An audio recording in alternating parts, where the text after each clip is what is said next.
أعوذ بالله من الشيطان الرجيم بسم الله الرحمن الرحيم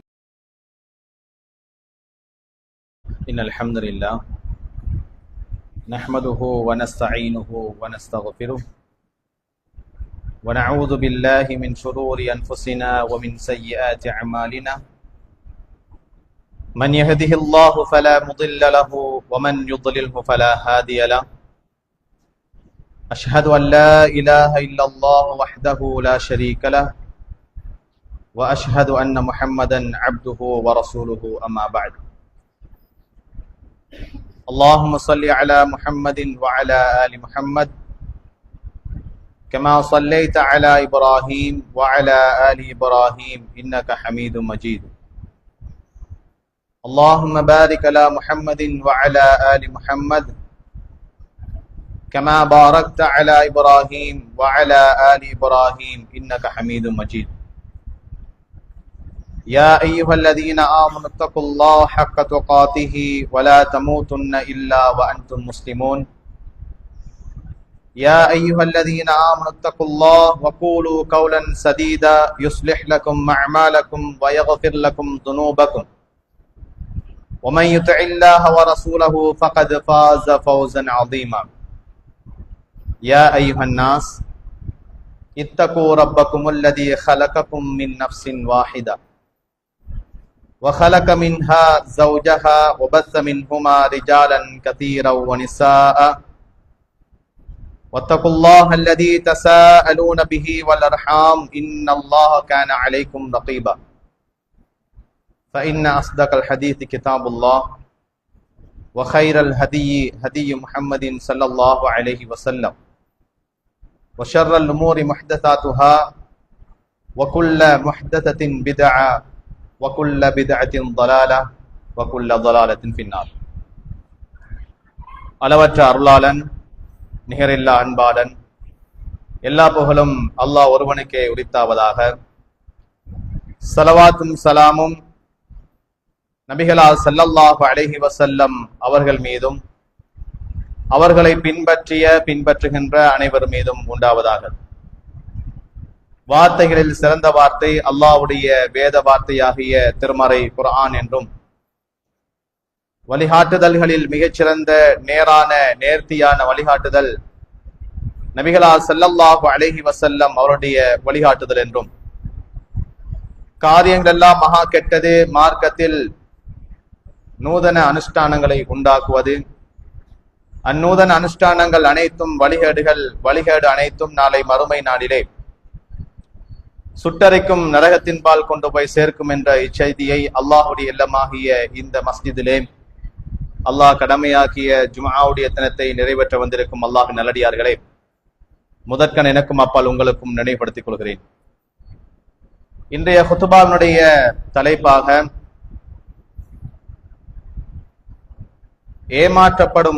ஏமாற்றும் உலகில் ஏமாறும் மனிதன் என்ற தலைப்பு தேர்ந்தெடுக்கப்பட்டிருக்கிறது. குறிப்பிட்ட நேரத்திற்குள் குறித்த தலைப்பில் அல் குர்ஆன் சுன்னாவின் நிழலின் கீழால் அல்லாஹ்வின் உதவியுடன் எந்த அளவுக்கு இந்த மார்க்கத்தை அதனுடைய தூய்மை வடிவம் கெட்டுவிடாமல் தெளிவுபடுத்த வேண்டுமோ அந்த அடிப்படையில் அல்லாஹ்வுடைய உதவியுடன் தெளிவுபடுத்த ஆசைப்படுகிறேன். அன்புக்குரிய இஸ்லாமிய சகோதரர்களே, அல்லாஹ் நல்லடியார்களே, அல்லாஹ் சுப்ஹானஹு தஆலா இந்த உலகத்திலே நம்மளை படைத்து நமக்கான ஒரு நோக்கத்தையும் தெளிவுபடுத்தியிருக்கிறான். அந்த நோக்கம் என்பது நம்ம எல்லோருக்கும் தெரியும், அவனை வணங்கி அடிபணிந்து கொள்வதற்காக அல்லாஹ் சுப்ஹானஹு தஆலா இந்த உலகத்திலே வாழ்வையும் மரணத்தையும் படைத்திருப்பதாக திருமறை குர்ஆனில் தெளிவுபடுத்தப்பட்டிருப்பதை நாங்கள் பார்க்கிறோம். எனவே இந்த உலகம் பொறுத்த வரைக்கும் நாம் நிரந்தரமாக இந்த உலகத்திலே வாழ முடியாது, மரணம் என்ற ஒன்று இருக்கிறது என்பதை அல்லாஹ் சுப்ஹானஹு தஆலா தெளிவுபடுத்துவதன் ஊடாக இந்த உலகத்தையும் அல்லாஹ் சுப்ஹானஹு தஆலா நம்முடைய உள்ளங்கள் கண்டு கவரக்கூடிய அழகான ஒரு விதத்தில் எங்களுடைய உள்ளமெல்லாம் ஆசைப்படக்கூடிய விதத்தில் படைத்திருக்கப்பட்டிருப்பதையும் நாம் காணக்கூடியதாக இருக்கிறது. அல்லாஹ் சுப்ஹானஹு தஆலா இந்த உலகத்தை அழகான வழிமுறையில் மனிதனுடைய உள்ளங்கள் ஆசைப்படக்கூடிய அளவிற்கு, எந்த அளவுக்கு என்றால் அதன் மீதே ஒரு மோகம் கொள்ளக்கூடிய நிலைக்கு அல்லாஹ் சுப்ஹானஹு தஆலா இந்த உலகத்தை படைத்திருக்கிறான். இருந்தாலும் அல்லாஹ் சுப்ஹானஹு தஆலா அந்த மோகத்திற்கு ஒரு மதிலை கட்டி வைத்து அந்த எல்லையை நீங்கள் தாண்டக்கூடாது என்ற ஒரு வேலியையும் அமைத்திருப்பதை நாங்கள் பார்க்கிறோம்.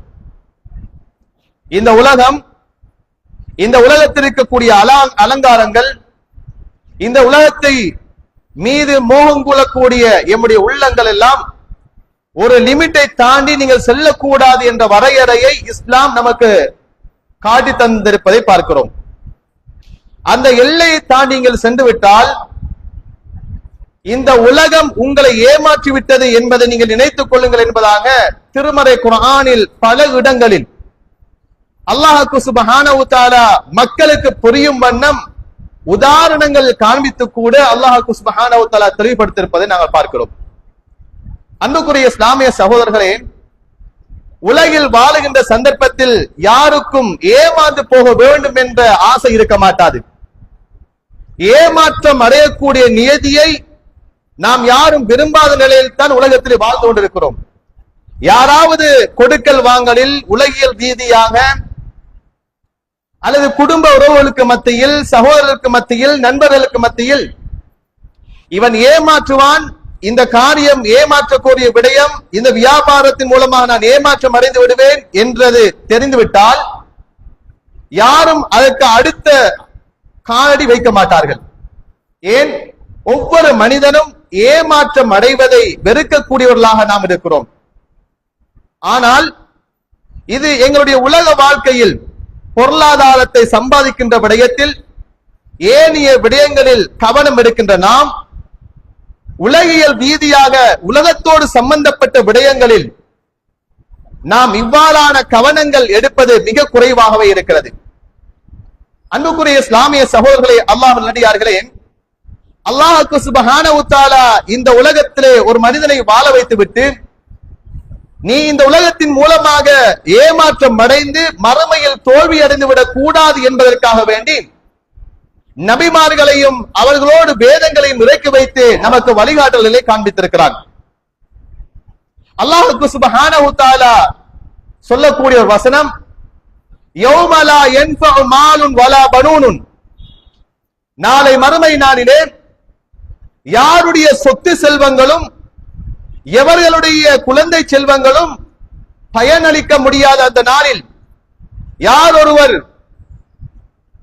சலீம் என்று சொல்லக்கூடிய உள்ளத்துடன் அல்லாஹ்வை சந்திக்க வருகிறார்களோ அவர்கள்தான் உண்மையான வெற்றியாளர்கள் என்பதாக அல்லாஹ் சுப்ஹானஹு வ தஆலா சொல்லக்கூடிய செய்தியை நாங்கள் பார்க்கிறோம்.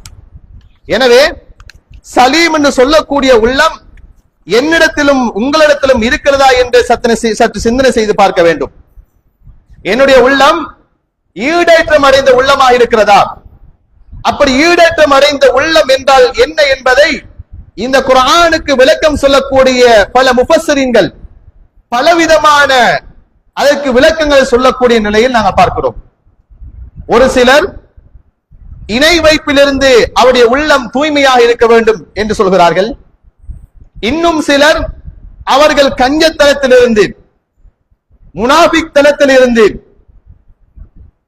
இணை வைப்பில் இருந்து, அநியாயத்தில் இருந்து, அதுவும் அல்லாமல் உலக மோகத்தில் இருந்து, ஹுப்புத் துன்யா என்று சொல்லக்கூடிய பகுதியிலும் இருந்து அவருடைய உள்ளம் ஈடேற்றம் அடைந்திருக்க வேண்டும் என்பதாக சில முஃபஸ்ஸிரீன்கள் சொல்லக்கூடிய கருத்துக்களை நாங்கள் பார்க்கிறோம்.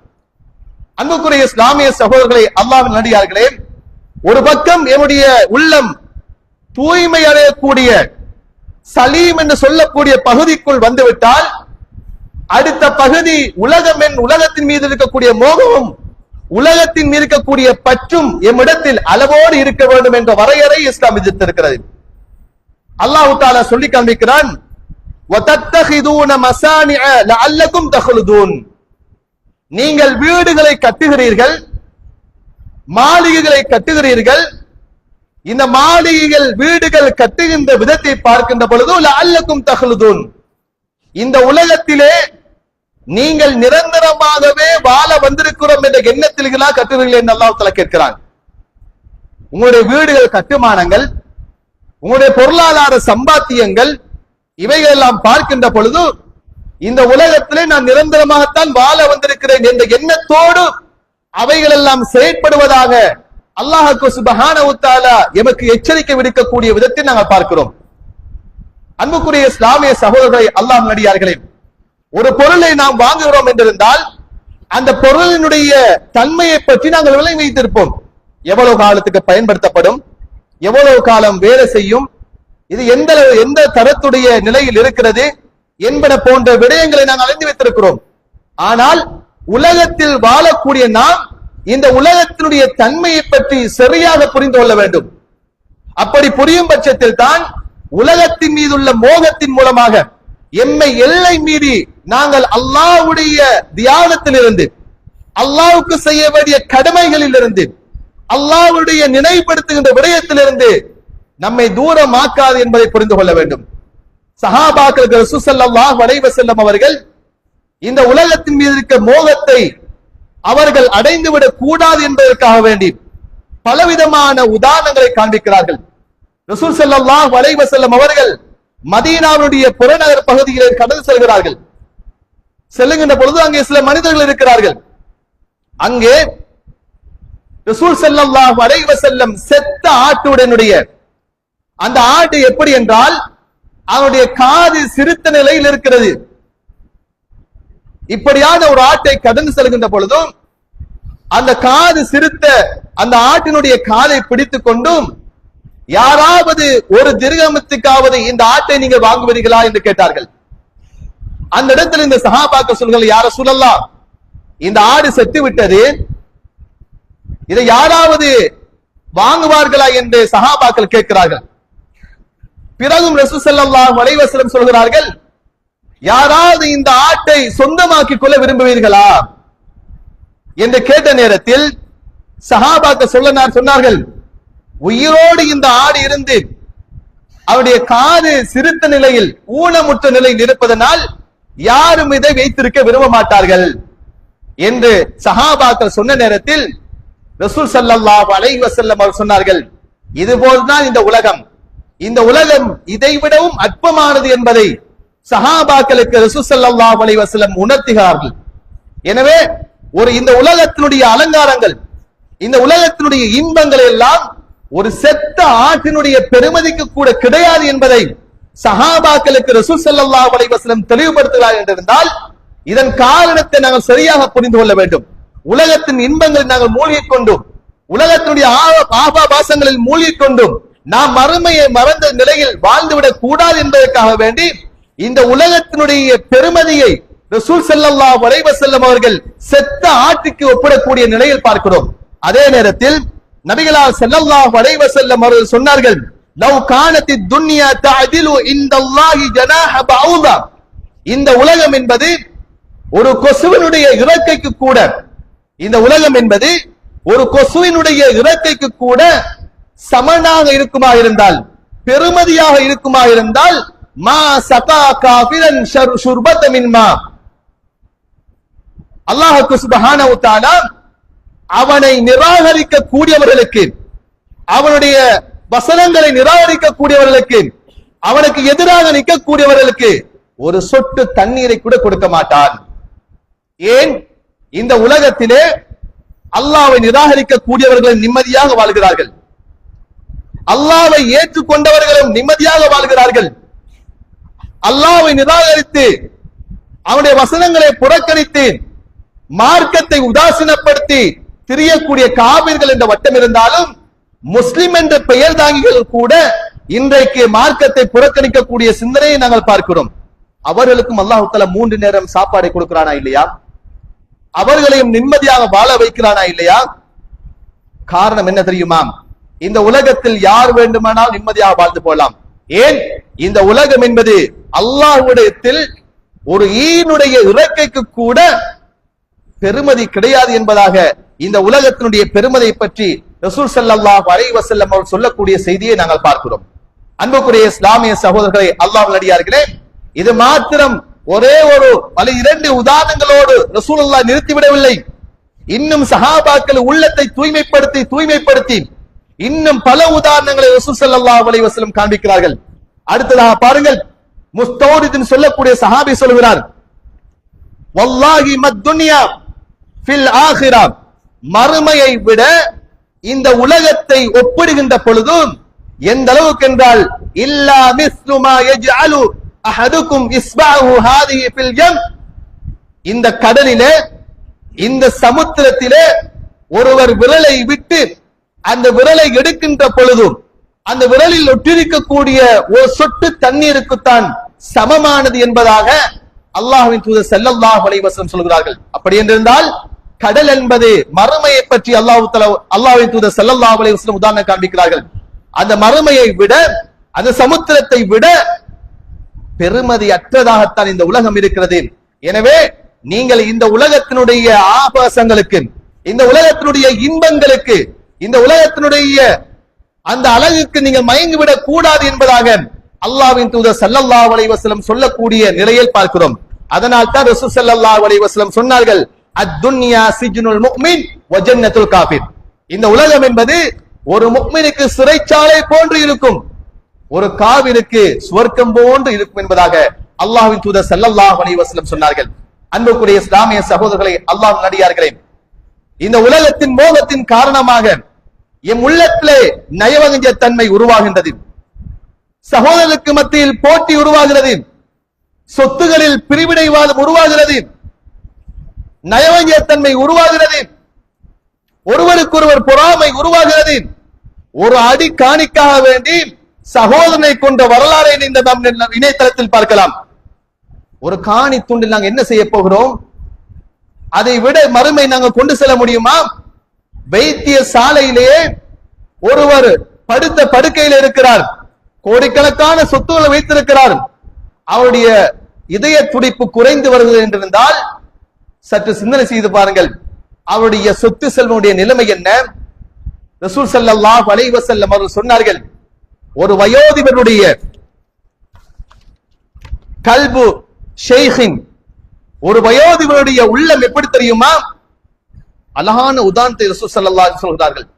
ஒருவர் வயது முதிர்ந்து விட்டார், வயோதிபராகிவிட்டார், ஆனால் அவருடைய உள்ளம் இரண்டு விடயங்களில் இளமையாக இருக்கிறது. ஒருவர் வயோதிபை அடைந்த நிலையிலும் அவருடைய அந்த வயோதிபருடைய உள்ளம் இரண்டு விடயங்களில் இளமையாகத்தான் இருக்கிறது.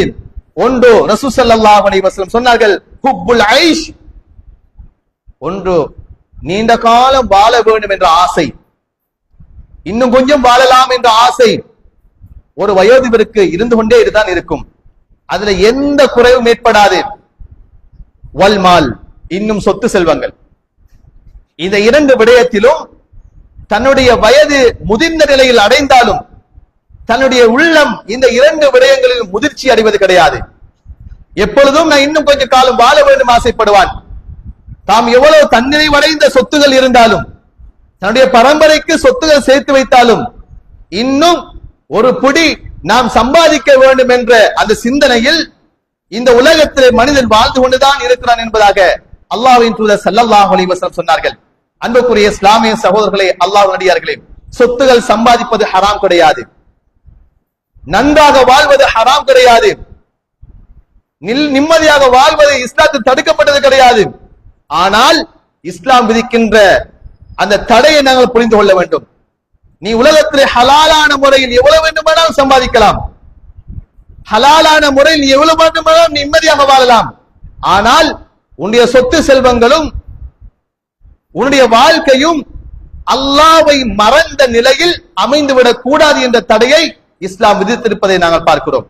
எனவே அன்புக்குரிய இஸ்லாமிய சகோதரர்களே, அல்லாஹ்வின் அடியார்களே, நம்ம எல்லோருக்கும் தெரிந்த சம்பவம் தான். பனு இஸ்ரவேலுடைய காலத்திலே அல்லாஹ்வுக்கு சுப்ஹானஹு வ தஆலா ஒரு மலக்கை அனுப்பி 3 பேரை சோதிக்கிறான். 3 பேரை அல்லாஹ் தஆலா சோதனைக்கு உட்படுத்துகிறான். அந்த 3 பேரும் யார் என்றால், உடல் ரீதியாக 3 பேருக்கும் குறை இருக்கிறது. ஒருவருக்கு தொழுநோயாக இருக்கிறது, இன்னொருவருக்கு வழுக்க தலையாக இருக்கிறது, இன்னொருவர் குருடராக இருக்கிறார். இப்படி உடல் ரீதியாக குறையுள்ள 3 மனிதர்களை அல்லாஹ் சுப்ஹானஹு வ தஆலா சோதனைக்கு உட்படுத்துகிறான். இந்த சோதனையில் இவர்கள் வெற்றி பெறுகிறார்கள் என்று பார்க்கிறான். இந்த உடல் ரீதியான குறைகள் மாத்திரமல்ல அவர்கள் குறை, அவர்கள் ஏழை மக்கள். 3 பேரும் வசதி இல்லாத ஏழைகள். அல்லாஹ் சுப்ஹானஹு வ தஆலா அவருடைய 3 பேருடைய உடலுடைய குறையை நீக்கிவிட்டு அவர்களுக்கு ஒட்டகம் என்றும் அதில் அல்லாஹ் தஆலா பரக்கத் செய்வான் என்ற பிரார்த்தனையுடன், மாடு என்றும் அதில் அல்லாஹ் தஆலா பரக்கத் செய்வான் என்ற பிரார்த்தனையுடன், இன்னொரு மனிதருக்கு ஆடு என்றும் அதில் அல்லாஹ் தஆலா பரக்கத் செய்வான் என்ற பிரார்த்தனையுடன் 3 பேரும் வசதி அடைந்தவர்களாக வாழ்கிறார்கள். பெரும் பெரும் சொத்து செல்வங்களோடு வாழ்கிறார்கள். பிறகு அல்லாஹ் சுப்ஹானஹு வ தஆலா அந்த 3 நபர்களையும் செல்வ செழிப்போடு வளர்த்ததன் பின்னால் திரும்பவும் 3 பேரை அதே மலக்கை விட்டு சோதனைக்கு உட்படுத்துகிறான். வறுமையில் வாழ்ந்தவர்கள், உடல் ரீதியாக குறையுள்ளவர்கள், அந்த உடல் ரீதியான குறையெல்லாம் போனதற்கு பின்னால் வசதிகள், சம்பாத்தியங்கள், தன்னிறைவடைந்த பொருளாதாரங்கள் வந்ததற்கு பின்னால் இவருடைய நிலைமையை பற்றி அல்லாஹ் சுப்ஹானஹு வ தஆலா பரீட்சைக்கு உட்படுத்துகிறான். அந்த மலக்கு வந்து சொல்கிறார், இந்த 3 பேர்களிடமும் ஒரே விதமான கேள்விகள் தொடுக்கப்படுகிறது. எப்படி? நான் பயணத்தில் வந்தேன், பயணத்தின் வருகின்ற பொழுது எனக்கு பயணத்துக்கு தேவையான எல்லாவற்றையும் தீர்ந்து விட்டது, எனக்கு ஏதாவது உதவி செய்யுங்கள் என்று சொல்கிறார்.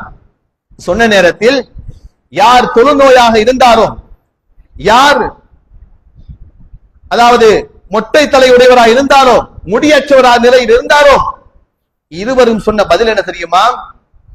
அல்லாஹ் சுப்ஹானஹு வ தஆலா அவர்களை சோதனைக்கு உட்படுத்தி அல்லாஹ்வுடைய சோதனையில் அவ்விருவர்களும் தோல்வி அடைகிறார்கள். அவர்களுக்கு அந்த சதக்காவை கொடுப்பதற்கு வந்த மனிதருக்கு உதவி செய்வதற்கு மனம் தூண்டுவதற்கில்லை. அல்லாஹ் சுப்ஹானஹு வ தஆலா இந்த மலக்கின் மூலம் பேச வைக்கிறான். எப்படி? நீங்கள் இதற்கு முன்னால் எந்த நிலைமையில் இருந்தீர்கள் என்று தெரியும். வறுமைப்பட்டவர்களாக மக்களுடைய விமர்சனத்துக்குள் உங்களுடைய குறைநிறைகள் பேசப்பட்ட நிலையில் நீங்கள் வாழ்ந்து வந்தீர்கள். ஆனால் அல்லாஹ் சுப்ஹானஹு வ தஆலா உடல் ரீதியான உங்களுடைய குறையையும் நீக்கி உங்களுடைய வறுமையையும் போக்கி அல்லாஹ் தஆலா செல்வ செழிப்பை தந்ததற்கு பின்னாலும் நீங்கள் அல்லாஹ்வை மறந்து விட்டீர்கள் என்று அந்த மலக்கு சொல்லிவிட்டு பழைய நிலைமைக்கு அல்லாஹ் தஆலா உங்களை திருப்புவானாக என்று பிரார்த்தனை செய்கிறார்.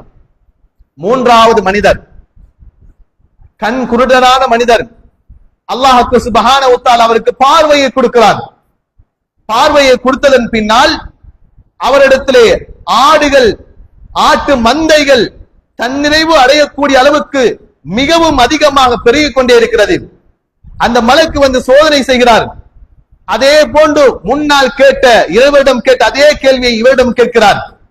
கேட்டதற்கு பின்னால் அவர் சொல்கிறார், அல்லாஹ் சுப்ஹானஹு வ தஆலா மக்களுடைய விமர்சன, மக்கள் குறை காணுகின்ற இந்த பார்வை விட்டும் அல்லாஹ் தஆலா என்னை தாழ்த்தி இந்த பார்வையை தந்து என்னை செல்வ செழிப்போடு வாழ வைத்தான். இதிலிருந்து, இந்த ஆற்றிலிருந்து உனக்கு தேவையானதை எடுத்துக்கொள், திருப்பி நீ தர வேண்டும் என்று உன்னை வற்புறுத்த மாட்டேன் என்று அந்த மனிதர் சொல்கிறார். அல்லாஹ்வுடைய பரீட்சையில் இந்த 3வது மனிதர் வெற்றி அடைகிறார். அன்புக்குரிய இஸ்லாமிய சகோதரர்களே, அல்லாஹ் நல்லடியார்களே, நாம் எல்லோரும் நினைக்கலாம், இந்த சம்பவங்கள் சொல்லுகின்ற பொழுதும் எல்லோருடைய சிந்தனையும் உருவாது என்ன தெரியுமா? கதைகள் இந்த ஜும்மா மேடையில் சொல்ல தேவையில்லை, வரலாற்று சம்பவங்கள் இந்த ஜும்மா மேடையில் சொல்லவில்லை, சொல்ல தேவையில்லை என்ற எண்ணத்தோடு வாழக்கூடிய சமுதாயமாக இருக்கிறோம். அன்புக்குரிய இஸ்லாமிய சகோதரர்களே, இதையெல்லாம் கட்டு கதைகள் அல்ல, வஹியால் அறிவிக்கப்பட்ட செய்திகள். இதன் மூலம் படிப்பினை பெற வேண்டும் என்பதற்காக வேண்டித்தான் அல்லாஹ்வின் தூதர் ஸல்லல்லாஹு அலைஹி வஸல்லம் சஹாபாக்களுக்கு அறிவுரை கொடுத்துகிறார்கள். இப்படியான சோதனைகள் எமக்கு வரலாம். ஆரம்பத்தில் நாம் உடுத்த உடுப்பு இல்லாமல், தின்றது கூட சாப்பாடு இல்லாமல் கஷ்டப்பட்டு வாழ்ந்திருப்போம். குறிப்பிட்ட காலத்திற்கு பின்னால் அல்லாஹ் சுப்ஹானஹு வ தஆலா நமக்கு சொத்து செல்வங்களை தந்திருப்பான், சம்பாத்தியங்களை தந்திருப்பான், இது சமூகத்தில் கௌரவமாக வாழ வைத்திருப்பான். இதையெல்லாம் வந்ததற்கு பின்னால் அல்லாஹ்வுடைய சிந்தனை விட்டும் நாம் தூரமாகிவிடக் கூடாது. இருந்தால் நிச்சயமாக அல்லாஹ் சில நேரங்களில் அல்லாஹ் தஆலா இதன் மூலம் எங்களை தண்டிக்கலாம் என்பதை நாங்கள் புரிந்து கொள்வதற்காக வேண்டி ரசூல் ஸல்லல்லாஹு அலைஹி வஸல்லம் இந்த சம்பவங்களை சொல்லி காண்பிக்கிறார்கள். அன்புக்குரிய இஸ்லாமிய சகோதரர்களே, அல்லாஹ்வின் அடியார்களே, சற்று எங்களுடைய நிலைமைகளை சிந்தித்து பாருங்கள். ஆரம்பத்தில் நாம் எப்படி வாழ்ந்தோம், இப்பொழுது நாம் எப்படி வாழ்கிறோம், என்னுடைய குடும்பம் எப்படி வாழ்ந்திருக்கிறது, நாம் உலக ஆசையில் இருக்கிறேனா என்று சிந்தனை செய்து பாருங்கள். அல்லாஹ் சுப்ஹானஹு வ தஆலா உலகத்தினுடைய மோகத்தை விட்டும் பாதுகாத்து நாளை மறுமையிலே நிரந்தரமான அந்த இடத்திலே வெற்றி அடையக்கூடிய வாய்ப்பை தந்து அருள் புரிவானாக. வாஹிரு தஅவானா அல்ஹம்துலில்லாஹி ரப்பில் ஆலமீன்.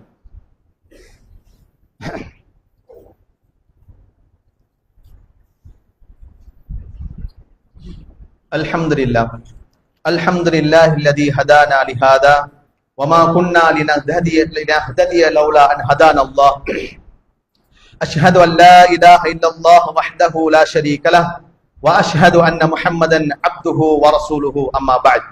அன்புக்குரிய இஸ்லாமிய சகோதரர்களே, அல்லாஹ்வின் அடியார்களே, அல்லாஹ் சுப்ஹானஹு வ தஆலா பல இடங்களிலே இந்த உலகத்தினுடைய உதாரணங்களை, இந்த உலகத்தினுடைய நிலைமைகளை பற்றி பல இடங்களில் சுட்டி காண்பிக்கிறான். எந்த அளவுக்கு என்றால் அல்லாஹ் தஆலா சொல்லி காண்பிக்கிறான், இஅலமு, அறிந்து கொள்ளுங்கள், அன்னமல் ஹயாத்துத் துன்யா, இந்த உலக வாழ்க்கை என்பது லஇபுன் வலஹ்வுன் வஸீனத்துன் வதஃபாகுரும் பைனக்கும் வதகாசுரும் ஃபில் அம்வாலி வல் அவுலாத். இந்த உலக வாழ்க்கை என்பது வீணும் விளையாட்டும் அலங்காரங்கள் நிறைந்த உலகம். வதஃபாகுரும் பைனக்கும், உங்களுக்கு மத்தியில் நீங்கள் பொறாமைப்பட்டுக் கொள்கிறீர்கள், ஒருவருக்கொருவர் போட்டி போட்டுக் கொள்கிறீர்கள். வதகாசுரும் ஃபில் அம்வால், சொத்து செல்வங்கள் சம்பாதிப்பதற்காக நீங்கள் போட்டி போட்டுக் கொள்கிறீர்கள்.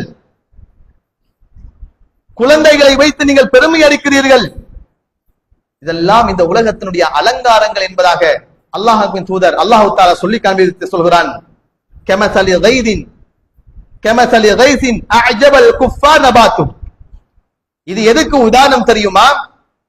பொழிகின்ற மலைக்கு உதாரணம் என்பதாக அல்லாஹ் தஆலா சொல்லி காண்பிக்கிறான். அந்த மலை என்ன செய்கிறது? மலை பொழிந்தவுடன் அது புட்பூண்டுகளுடன் பயிர் பச்சைகளுடன் கலந்து அது செழிப்பாக வளர்கிறது. செழிப்பாக வளர்ந்ததன் பின்னால் அது காய்ந்து சும்ம யஹீஜு ஃபதராஹு முஸ்ஃபர்ரா, அது காய்ந்து மஞ்சள் நிறமாக ஆகுவதை நீங்கள் காண்பீர்கள். நாம் பார்த்திருக்கிறோம். மழை பொழிந்தால் காய்ந்த புல் கூட செழிப்பாக வளர்ந்து கண்கவரக்கூடிய நிலையில் இருக்கும். பிறகு குறிப்பிட்ட காலத்திற்கு பின்னால் அந்த புட்கள் எல்லாம் மஞ்சள் நிறமாக ஆகி காய்ந்த நிலைக்கு மாறும். அல்லாஹ் தஆலா சொல்லி சொன்னான், சும்ம யகூனு ஹுதாமா, பிறகு அந்த புட்பூண்டுகள் எல்லாம் சருகுகளாக மாறிவிடும். இதுதான் இந்த உலகத்தினுடைய உதாரணம் என்பதாக அல்லாஹ் சுப்ஹானஹு வ தஆலா சொல்லி காண்பிக்கிறான். வஃபில் ஆখিরাতি அதாபுன் ஷதீத், சிலர்களுக்கு, இந்த உலகத்தின் மீது மோகம் கொண்டவர்களுக்கு மறுமை நாளிலே கடுமையான வேதனை உண்டு. வமக்ஃபிரத்தும் மினல்லாஹி வரிதுவான், யாரெல்லாம் இந்த உலகத்தினுடைய மோகத்தை விட்டும் தன்னை பாதுகாத்து அல்லாஹ்வுடைய பாவ மன்னிப்பின் பக்கம் விரைகிறார்களோ அவர்களுக்கு பாவம் மன்னி இருக்கிறது, அல்லாஹ்வுடைய திருப்பொருத்தமும் இருக்கிறது என்பதாக சொல்லிவிட்டு ஒமல் ஹயாத்துத் துன்யா இல்லா மத்தாஉல் குரூர், இந்த உலக வாழ்க்கை என்பது ஏமாற்றத்தை தவிர வேற எதுவும் கிடையாது. ஏமாற்றத்தை தவிர வேறு எதுவும் கிடையாது என்பதாக அல்லாஹ் சுப்ஹானஹு வ தஆலா சொல்லி காண்பிப்பதை பார்க்கிறோம். அன்புக்குரிய இஸ்லாமிய சகோதரர்களே, அல்லாஹ்வின் அடியார்களே, அதே போன்று அல்லாஹ் தஆலா இன்னொரு இடத்திலே சொல்லி காண்பிக்கின்ற பொழுது சொல்கிறான்,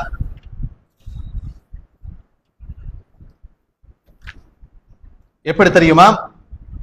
இந்த உலகம் என்பது மனிதனுடைய உள்ளத்தில் ஆசை ஊட்டும் வண்ணம் அழகாக ஆக்கப்பட்டிருக்கிறது. எப்படி? எதிலிருந்து? மினன் நிசா வல் பனீன் வல் கனாத்திரில் முகந்தரத்தி மினத் தஹபி வல் ஃபில்லா வல் கைலில் முஸவ்வமா வல் அன்ஆம் வல் ஹர்ஸ். 8 விடயங்களை அல்லாஹ் தஆலா சொல்லி காண்பிக்கிறான். இந்த 8 விடயங்களும் பொன்னும் பொருளும் தங்கம் வெள்ளிகள் போன்ற பெரும் குவியல்கள், அடையாளமிடப்பட்ட உயர்தரமான குதிரைகள், வல் அன்ஆம் கால்நடைகள், வல் ஹர்ஸ் விளைச்சல் நிலங்கள், இவைகளெல்லாம் மனிதனுடைய உள்ளத்தில் ஆசையூட்டப்படக்கூடிய வண்ணம் அழகாக ஆக்கப்பட்டிருக்கிறது என்பதாக அல்லாஹ் தஆலா சொல்லிவிட்டு சொல்கிறான், தாலிக மத்தாஉல் ஹயாத்தித் துன்யா. இந்த விடயங்கள் எல்லாம் உலக வாழ்க்கையின் அற்ப அற்ப இன்பங்கள். வல்லாஹு இன்தஹு ஹுஸ்னுல் மஆப். ஆனால் நிரந்தரமான நிம்மதியான ஒரு இடம் அல்லாஹ்விடத்திலே மாத்திரம் தான் இருக்கிறது என்பதாக அல்லாஹ் தஆலா சொல்கிறான். யாருக்குத்தான் ஆசை இல்லை பொன்னின் மீது? யாருக்குத்தான் ஆசை இல்லை பெண்ணின் மீது? யாருக்குத்தான் ஆசை இல்லை காணிகள் மீது, விளைச்ச நிலங்கள் மீது? எல்லாவற்றிற்கும் எல்லாத்திலும் எல்லாருக்கும் ஆசையில் இருக்கிறது. ஆனால் இஸ்லாம் வரையறை போட்டு உங்களை வாழச் சொல்கிறது, வரையறைக்குள் உட்பட்டு வாழச் சொல்கிறது. அன்புக்குரிய இஸ்லாமிய சகோதரர்களே, அல்லாஹ்வுடையார்களே, இஸ்லாம் எந்த இடத்திலும் நீங்கள் உலகத்தே வெறுத்த வண்ணம் வாழ வேண்டும் என்று சொல்லவில்லை. ஆனால் உலகத்திலே நிம்மதியாக வாழுங்கள், ஹலாலான முறையில் வாருங்கள். இந்த வாழுகின்ற சந்தர்ப்பத்தில் உங்களுடைய சிந்தனைகள் எல்லாம், சம்பாதிக்கின்ற பொழுது உங்களுடைய சிந்தனைகள் எல்லாம் அல்லாஹ்வை மறந்த வண்ணம் இருந்துவிடக் கூடாது என்பதாக அல்லாஹ் சுப்ஹானஹு வ தஆலா சொல்லி காண்பிக்கிறான். இன்றைக்கு நம்முடைய சமூகத்திலே பாருங்கள், தொழுகைக்கு ஒரு சகோதரர் வருவார். வருகின்ற சந்தர்ப்பத்திலேயே அவருக்கு ஒரு போன் கால் வரும். ஏதோ பிசினஸ் சம்பந்தமான போன் காலாக இருக்கலாம். ஜமாத் நடந்து கொண்டிருக்கும். எத்தனையோ சகோதரரை பார்க்கிறோம், ஜமாத்தை புறக்கணித்து விட்டு அந்த போன் காலுக்கு ஆன்சர் பண்ணி பேசி அதன் மூலமாக 2 ரக்காயத்து சென்றதன் பின்னால் கடைசி ரக்காயத்தில் வந்து செயலக்கூடிய நிலையை நாங்கள் பார்க்கிறோம். இன்னும் சிலர் அதான் சொல்லப்படும், தொழுவிக்கப்படும், எல்லாவற்றையும் காதுகளால் கேட்டுக்கொண்டு கண்களால் பார்த்துக் கொண்டிருப்பார். ஆனால் இதை விடவும் அவருடைய தொழிலும் குடும்பமும் முக்கியஸ்தமாக போய்விருக்கும். இதைத்தான் அல்லாஹ் சுப்ஹானஹு வ தஆலா இப்படியான ஒரு வாழ்க்கையை வாழ்ந்துவிடக் கூடாது என்பதை தடை விதிக்கிறான். அல்லாஹ் சுப்ஹானஹு வ தஆலா சொல்லி காண்பிக்கிறான், யார் மன் கான யுரீது ஹர்தல் ஆகிரத்தி, யார் மறுமையினுடைய விளைச்சலை அதிகப்படுத்த வேண்டும் என்று ஒருவர் விரும்புகிறாரோ, நஸித் லஹு ஃபீ ஹர்திஹி, அவருடைய விளைச்சலுக்கான அந்த பலனை நாங்கள் அதிகப்படுத்தே கொடுப்போம். வமன் கான யுரீது ஹர்தத் துன்யா, யார் இந்த உலகத்துடைய விளைச்சலை எதிர்பார்க்கிறாரோ, உலகத்துடைய சம்பாத்தியத்தை எதிர்பார்க்கிறாரோ, நுக்தீஹி மின்னா, அதையும் அவர்களுக்கு நாம் கொடுப்போம். வமா லஹு ஃபில் ஆகிரத்தி மின் நஸீப், ஆனால் மறுமையிலே அவர்களுக்கு எந்த பங்கும் கிடையாது என்பதாக அல்லாஹ் சுப்ஹானஹு வ தஆலா சொல்லி காண்பிக்கிறான். அன்புக்குரிய இஸ்லாமிய சகோதரர்களே, அல்லாஹ்வுடையார்களே, சிந்திப்போம், சிந்தித்து வாழ்வோம். அல்லாஹ்வின் தூதர் ஸல்லல்லாஹு அலைஹி வஸல்லம் சொன்னார்கள் ஒரு இடத்தில், இந்த உலகத்தில் என்னதான் எனக்கென்று இருக்கிறது, என்னதான் எனக்கென்று இருக்கிறது? நான் சாப்பிட்டு கழித்ததை தவிர, நான் உடுத்தி கிழித்ததை தவிர, நான் சதக்கா கொடுத்து தர்மங்களை சம்பாதித்ததை தவிர, இந்த உலகத்திலே எனக்கும் என்னுடைய சொத்துக்கும் என்ன சம்பந்தம் இருக்கிறது? மரணித்ததுக்கு பின்னால் யாரோ எடுத்து செல்ல போகிறார்கள். இப்படியான நிலையில் எனக்கும் இந்த சொத்துக்கும் உடைய சம்பந்தம் என்ன தெரியுமா? நான் சாப்பிட்டு கழித்ததும் உடுத்தி கிழித்ததும் நாம் சதக்கா கொடுத்து சம்பாதித்தது மாத்திரம்தான் என்னோடு இருக்க போகிறது என்பதாக ரசூல் ஸல்லல்லாஹு அலைஹி வஸல்லம் சொன்னார்கள். எனவே அன்புக்குரிய இஸ்லாமிய சகோதரர்களே, அல்லாஹ்வின் அடியார்களே, நிம்மதியாக வாழ்வோம், ஹலாலான முறையில் வாழ்வோம், அல்லாஹ்வுக்கு கட்டுப்பட்ட நிலையில் வாழ்வோம். உலகத்தினுடைய சம்பாத்தியங்கள், மறுமையினுடைய சிந்தனை எங்களை மூழ்கடித்து விடக் கூடாது. அல்லாஹ் சுப்ஹானஹு வ தஆலா இப்படியான நிலையிலிருந்து, இப்படியான ஒரு மோசமான நிலையிலிருந்து அல்லாஹ் சுப்ஹானஹு வ தஆலா நம் அனைவரையும் பாதுகாத்து நிரந்தரமான நிம்மதியான மறுமையினுடைய வீட்டை அடையக்கூடிய நற்பாக்கியத்தை தருவானாக. வ ஆகிரு தஅவானா அல்ஹம்துலில்லாஹி ரப்பில் ஆலமீன்.